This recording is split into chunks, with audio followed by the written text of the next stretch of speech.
అండి, welcome to my ఇంటి మన్పా kitchen. ఇవాళ మనము స్నాక్స్ బ్యాగ్ రెసిపీ పుదీనా బిస్కెట్స్ చేసుకుందాము. ఇప్పుడు మనం ఇక్కడ కొద్దిగా పుదీనా, కొత్తిమీర, కరివేపాకు తీసుకున్నాము.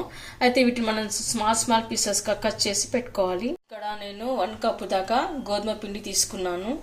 మీకు కావాలంటే మైదా పిండి కూడా తీసుకోవచ్చు. అలాగే 1 కప్పు రైస్ ఫ్లోర్ కూడా ఇస్తున్నాను, బియ్యం పిండి. ఇప్పుడు మనము సన్నగా కట్ చేసి పెట్టుకున్న పుదీనా, కొత్తిమీర, కరివేపాకు ఇది కూడా వేసుకోవాలి. ఇప్పుడు కొద్దిగా రెడ్ చిల్లీ పౌడర్ వేసుకోవాలి. మీకు ఇష్టమైతే గ్రీన్ చిల్లీ పేస్ట్ వేసుకోవచ్చు. కొద్దిగా పసుపు, జీలకర్ర, కొద్దిగా వాము, ఇప్పుడు కొద్దిగా అల్లం వెల్లుల్లి పేస్ట్, సాల్ట్ రుచికి తగినంత. ఇప్పుడు కాల్చి చల్లార్చిన నూనె, కుకింగ్ ఆయిల్ వేసుకోవాలి. ఇప్పుడు దీని అంతా ఇలా ఒకసారి కలుపుకొని పెట్టుకోవాలి. కలిపి పెట్టుకున్న తర్వాత కొద్దిగా వాటర్ వేసుకుంటూ గోధుమ పిండిలాగా, చపాతీ పిండిలాగా కలుపుకొని పెట్టుకోవాలి. అయితే మనం ఇక్కడ పిండిని మరీ మెత్తగా కాకుండా కొంచెం గట్టిగానే తడుపుకొని పెట్టుకోవాలి. ఆ తర్వాత ఒక 10 నిమిషాలు మూసి పక్కన పెట్టుకోవాలి.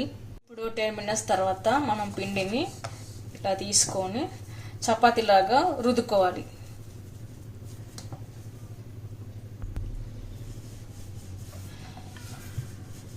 ఇలా మొత్తం పెద్దగా రుద్దుకోవాలి. ఇలా మొత్తం రుద్దుకున్న తర్వాత మనం దీన్ని కావాల్సిన షేప్లో కట్ చేసుకోవచ్చు.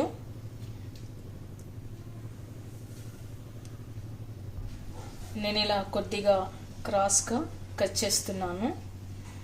మీకు కావాలంటే ట్రయాంగిల్ షేప్, స్క్వేర్ షేప్, ఏ షేప్ అయినా సరే కట్ చేసుకోవచ్చు.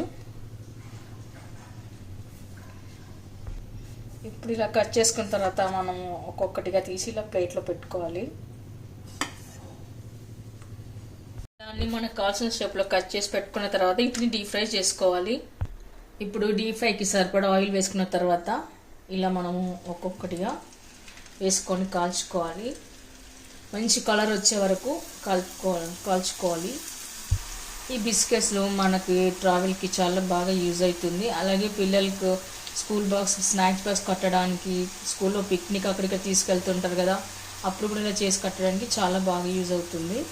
ఇలా మంచి గోల్డెన్ బ్రౌన్ కలర్ వచ్చే వరకు వేసుకున్న తర్వాత అలాగే మిగతాయి కూడా కలుసుకుందాము. ఓకే అండి, చూశారుగా ఈ బిస్కెట్స్ చూడడానికి ఇంకా తినడానికి కూడా చాలా బాగుంటాయి, చాలా టేస్ట్గా ఉంటాయి పుదీనా బిస్కెట్లు. మీరు కూడా ఒకసారి ట్రై చేయండి. మీకు ఎలా కుదిరిందో కామెంట్స్లో పెట్టండి, లైక్ చేయండి, షేర్ చేయండి. తప్పకుండా మన ఛానల్ని సబ్స్క్రైబ్ చేయండి. బిస్కెట్స్ కూడా చాలా క్రంచీగా, క్రిస్పీగా చాలా బాగుంటాయండి. చూసారు కదా. Thank you for watching.